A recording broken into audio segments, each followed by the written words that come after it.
Welcome back. Today I'm going to talk about a few specific phrases that are commonly mistranslated by authors. I want to talk about almost the same for a minute. Almost the same. We see this a lot in papers, and almost the same is not a good expression. A better expression than almost the same is equivalent or comparable. It's very casual. And because it's so casual, people don't really know what you mean when you say almost the same. Let me give you some better words. Identical. Identical means they look exactly the same, like two twins that look the same. They're identical. If you mean that the number is the same, then you can say equivalent. If you mean that enough things are the same that you can compare them, you can say they're comparable. These are all better than almost the same. Here's an example of this error and how we can correct it.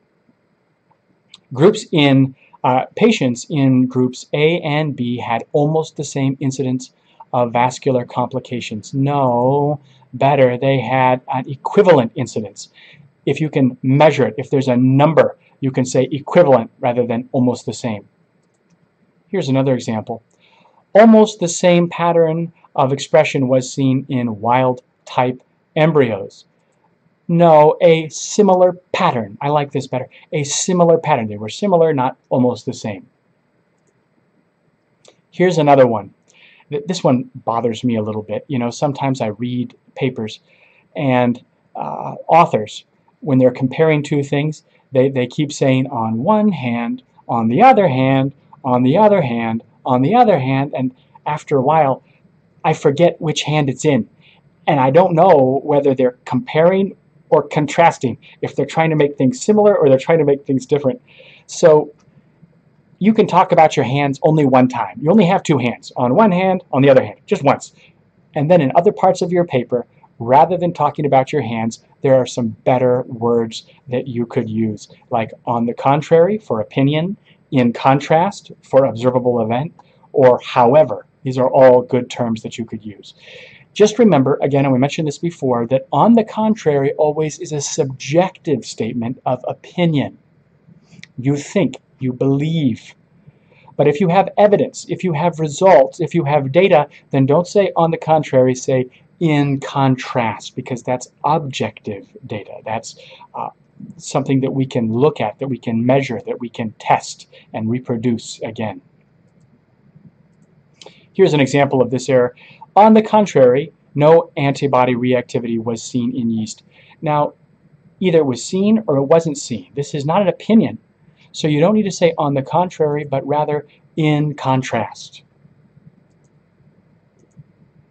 On the contrary, there were no adverse effects. Well, again, we could test this. We would know objectively if there were adverse effects or not. So on the contrary, opinion is not necessary here. In contrast would be a clearer term that we could use instead. One last error that I want to mention is how to use the word patient with diagnosis. Sometimes I see the word diagnosis referring to the presence. The word diagnosis should refer to the presence of a disease in the patient. Basically, the patient is not a disease. The patient can be diagnosed with a disease. And if we're not careful, we will make the patient a disease.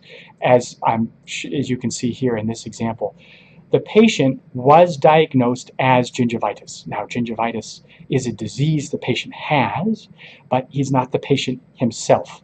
So we want to avoid this by saying a patient was diagnosed with gingivitis, or gingivitis was diagnosed in the patient. Either one of those are fine. They're grammatically correct, and your reader will understand what you're talking about.